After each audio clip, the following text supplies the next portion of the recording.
I find it hard to believe what has happened in terms of American policy.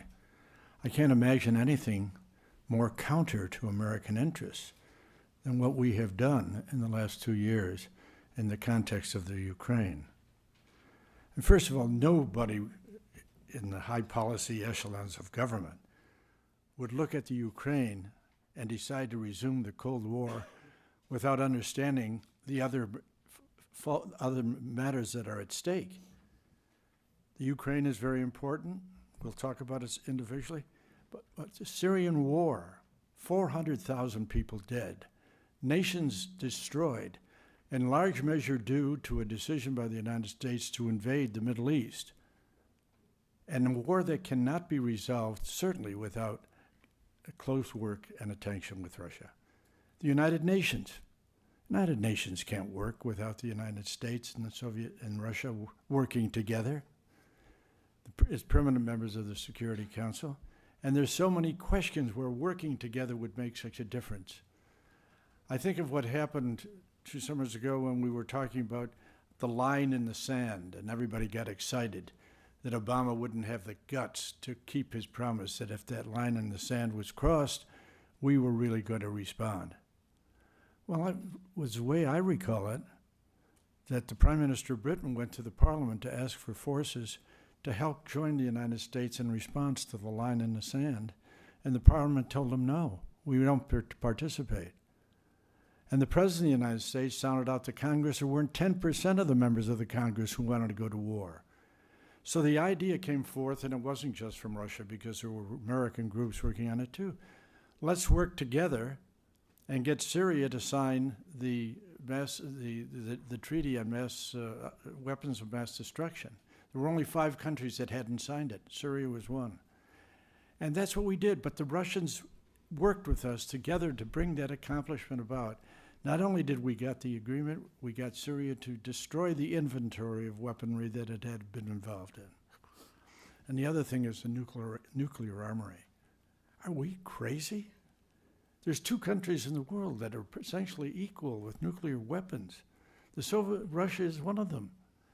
We have to work together, as my colleagues have said, to save the world from that rogue nation or even that rogue radical person who's going to be able to get to nuclear weapons in the next decade and perhaps use it. We must enforce the Non-Proliferation Treaty. We must work together to see to it that rogue nations do not get nuclear weapons. The destruction that's related to that is so colossal, so difficult to think about. Well, those 4 considerations, the Ukraine, Syria, the United Nations, nuclear weapons, you put those together, and it's absolutely compelling that the United States and Russia work together as nations.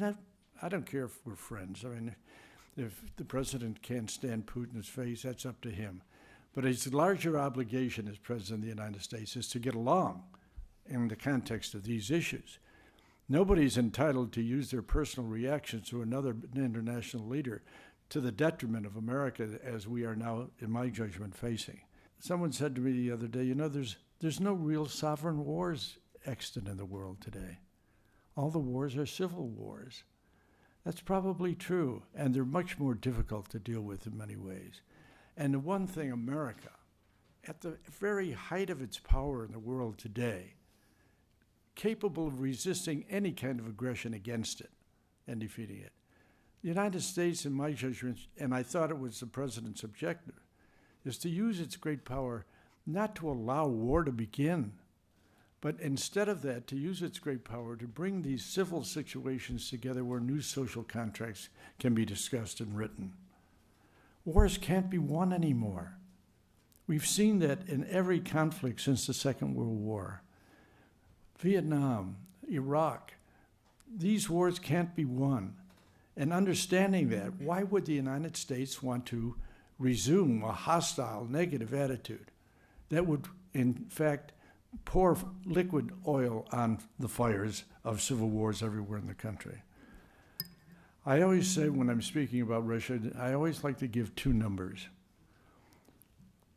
Russia, the Soviet Union, and the Second World War lost 27 million lives. The United States lost 406,000. We take that we were the ones who made the war and the victory possible. But everybody seemed to forget Stalingrad and the extraordinary sacrifice of Russian lives and families. There's not a family in Russia today that isn't still deeply scarred by the cost of the war. And why would we want to turn on a country that had suffered as it had suffered, that had gone through perhaps the most decisive civil convulsion when the Soviet Union broke up into its various independent states, and then lost its patrimony to oligarchs whom we encouraged in the name of free enterprise? I mean, what Russia has gone through in the last 70 years perhaps is worth our at least thinking. If we've lost our ability to sympathize with that cost and that terrible destruction, let's at least realize its reality. I think the United States has a clear obligation.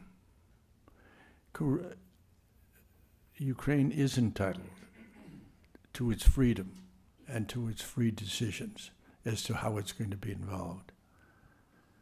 And it should, if it chooses, become part of the European Union. An event, by the way, that I think is long a ways away under the best of circumstances, just giving the cost of what it is to keep the Ukraine alive. Yes, that is an objective that we sustain, we object, and we encourage. But there was a time, and Ambassador Matlock remembers it certainly, I've heard Mr. Gorbachev say it, where the United States, and in order to convince Russia and President Gorbachev to accept the possibility of the unification of Germany and to allow that unified Germany into NATO, the United States agreed that it would not allow NATO to be on the borders of Russia. A promise broken almost before it was made.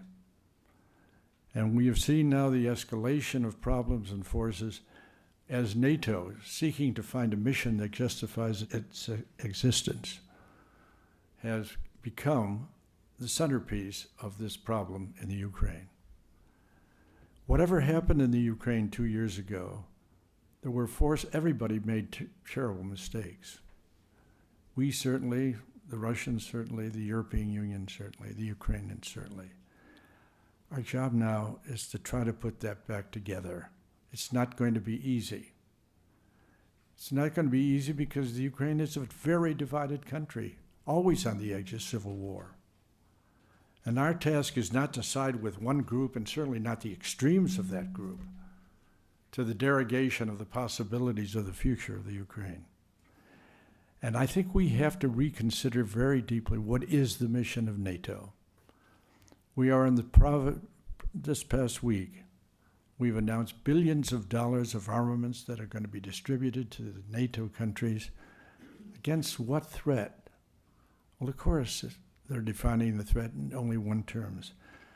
But I'm grateful to my friend Alfred Ross for giving me an article today saying that Russia will bring peace to Syria, and the person who is saying this is a German general who is a former chairman of the NATO Military Committee. In other words, this is a decision that has to be rethought. We have to use Finland as the ideal marker that we want to. Finland, which is entitled to as much anger and distrust and fear of Russia as any other country, more than any other country. Finland is a member of the European Union, but it is not a member of NATO. And I have no doubt that the centerpiece of the forces in NATO, besides the involvement of the clandestine forces of the United States that caused the overthrow of a duly elected government, which seems to me nobody's concern anymore, that we should in fact reconsider what our position is with NATO and give Russia what it's entitled to in terms of the assurances that it is not an aggressive force. Because there are many things that are happening today where that could be the case. We are Americans in the midst of a presidential election where we've lost all capacity to speak reasonably. But we are still, our power and our force and our ideals are at stake here. And it seems to me that our greatest obligation, both to ourselves and to the world that we want to create and lead, is to find a way to work with Russia, not to resume the Cold War, which would be the mortgage on the president's legacy that he will forever regret, in my judgment, but to understand that our present obligation is to bring this discussion back to reality and rationality and end this process. Thank you.